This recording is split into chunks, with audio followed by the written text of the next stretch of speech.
নির্বাচনের ঠিক সপ্তাহখানেক আগে রীতিমতো বোমা ফাটালো প্রভাবশালী ব্রিটিশ দৈনিক দ্য গার্ডিয়ান। পত্রিকাটির প্রতিবেদনে বলা হয়েছে, ভারতে বসে বাংলাদেশের রাজনীতিতে ফেরার পরিকল্পনা করছেন নির্বাসিত আওয়ামী লীগের শীর্ষ নেতারা। ছাত্রলীগ, যুবলীগ সহ অঙ্গ সংগঠন থেকে শুরু করে মূল দল পর্যন্ত সবাইকে আবার এক সুতোয় গাঁথার চেষ্টা চলছে। বার্তাটা পরিষ্কার, আওয়ামী লীগ রাজনীতি ছেড়ে দেয়নি। দীর্ঘ নীরবতার পর আবার মাঠে নামার প্রস্তুতি নিচ্ছে দলটি। এই প্রস্তুতির প্রকাশ্য ইঙ্গিত মিলেছে দিল্লির একটি বৈঠকে। সপ্তাহ দুয়েক আগে শেখ হাসিনার সাথে দিল্লিতে বড় বৈঠক করে যুক্তরাজ্য আওয়ামী লীগের একদল নেতা।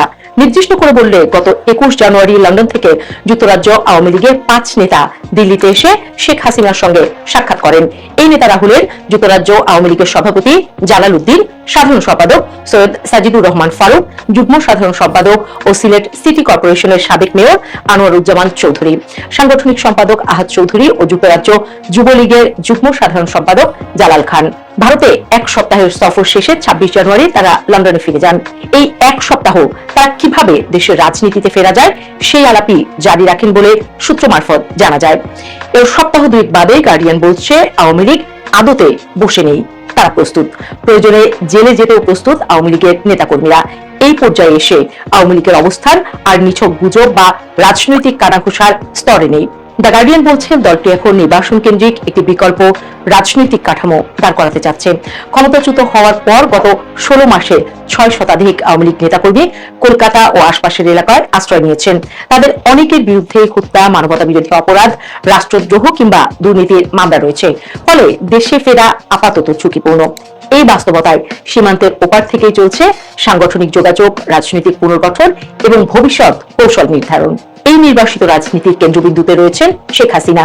দিল্লিতে তার অবস্থান ঘিরে কড়া নিরাপত্তা থাকলেও রাজনৈতিক যোগাযোগ থেমে নেই। দ্য গার্ডিয়ান জানাচ্ছে, শেখ হাসিনা প্রতিদিন দীর্ঘ সময় ধরে দলীয় নেতাদের সঙ্গে বৈঠক ও ফোন আলাপে যুক্ত থাকছেন, কাজ করছেন 16 ঘন্টা পর্যন্ত। কলকাতা থেকে সাবেক মন্ত্রী, সংসদ সদস্য এবং অঙ্গ সংগঠনের শীর্ষ নেতাদের নিয়মিত দিল্লিতে ডেকে নেওয়া হচ্ছে। উদ্দেশ্য একটাই, দলকে ভেঙে পড়া অবস্থা থেকে ধরে রাখা এবং প্রয়োজন হলে আবার মাঠে নামার মতো অবস্থায় রাখা। বাংলাদেশ ছাত্রলীগের সভাপতি সাদ্দাম হোসেনের বক্তব্যেও এই প্রস্তুতির ইঙ্গিত পাওয়া যায়। তিনি বলেন, শেখ হাসিনা এখনো সরাসরি মাঠ পর্যায়ে নেতাদের সঙ্গে যোগাযোগ রাখছেন এবং দলকে একটি বড় রাজনৈতিক সংগ্রামের জন্য প্রস্তুত করা হচ্ছে। যদিও বা বাস্তবতা হলে অন্তর্বর্তী সরকার ছাত্রলীগকে সন্ত্রাসী সংগঠন ঘোষণা করেছে এবং তার বিরুদ্ধে একাধিক গুরুতর মামলা রয়েছে। ফলে এই যোগাযোগ ও প্রস্তুতির দাবি সরকার বিরোধী রাজনীতির চোখে আরো বেশি প্রশ্নের জন্ম দিচ্ছে। এই জায়গাটাতেই আওয়ামী লীগের অবস্থান সবচেয়ে বেশি বিতর্কিত হয়ে ওঠে।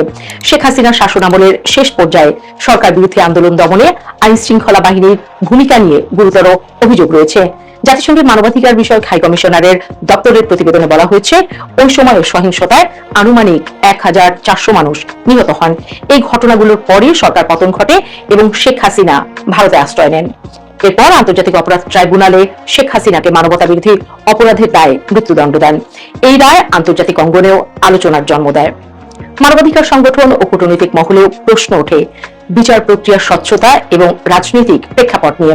একই সঙ্গে শুরু হয় শেখ হাসিনাকে প্রত্যার্পণের জন্য বাংলাদেশের অন্তর্বর্তী সরকারের কূটনৈতিক তৎপরতা। আওয়ামী লীগ এই পুরো প্রেক্ষাপটকে সম্পূর্ণ ভিন্নভাবে ব্যাখ্যা করছে। দলটির শীর্ষ নেতাদের দাবি, 2024 সালের গণ অভ্যুত্থান কোন স্বতঃস্ফূর্ত গণ আন্দোলন ছিল না। তাদের মতে এটি ছিল একটি পরিকল্পিত রাজনৈতিক ষড়যন্ত্র, যেখানে দেশি ও বিদেশি শক্তির ভূমিকা ছিল।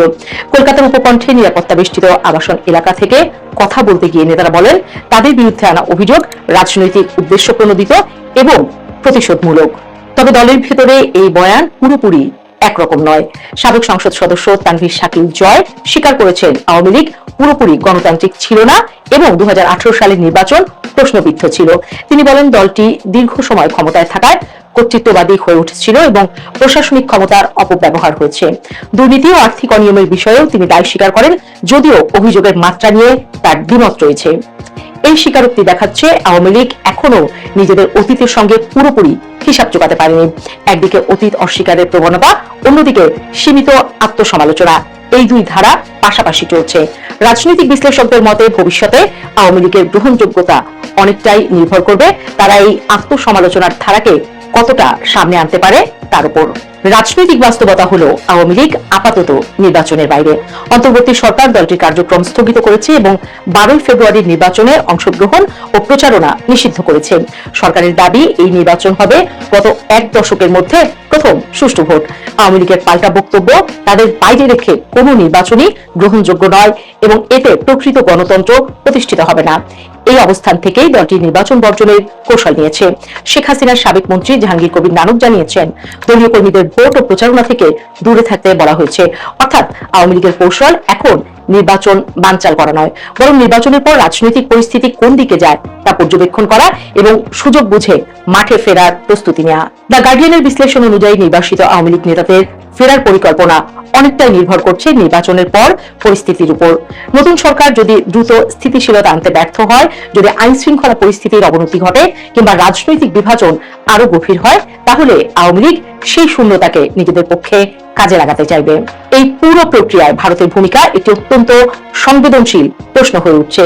কলকাতা ও দিল্লি থেকে নিষিদ্ধ একটি দলের রাজনৈতিক তৎপরতা চালানো এবং শেখ হাসিনার বক্তব্যের সুযোগ দেয়া ঢাকার সঙ্গে নয়াদিল্লির সম্পর্কে টানাপোড়েন তৈরি করেছে।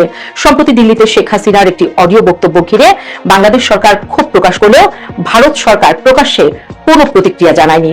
একই সঙ্গে শেখ হাসিনাকে প্রত্যার্পণের অনুরোধ ঝুলে আছে। ভারতের এই নীরবতা প্রশ্ন তুলছে, নয়াদিল্লিকে এখনো আওয়ামী লীগকে ভবিষ্যৎ রাজনৈতিক বাস্তবতার একটি অংশ হিসেবেই দেখছে। কূটনৈতিক বিশ্লেষকদের মতে দক্ষিণ এশিয়ার ভূ রাজনীতিতে আওয়ামী লীগের ভূমিকা একেবারে শেষ হয়ে গেছে, এমন সিদ্ধান্তে এখনো পৌঁছায়নি ভারত। অন্যদিকে আওয়ামী লীগের দাবি, দেশে ফিরে অনেক নেতাকে হত্যা করা হতে পারে অথবা বিনা বিচারে দীর্ঘদিন কারাবন্দী রাখা হবে।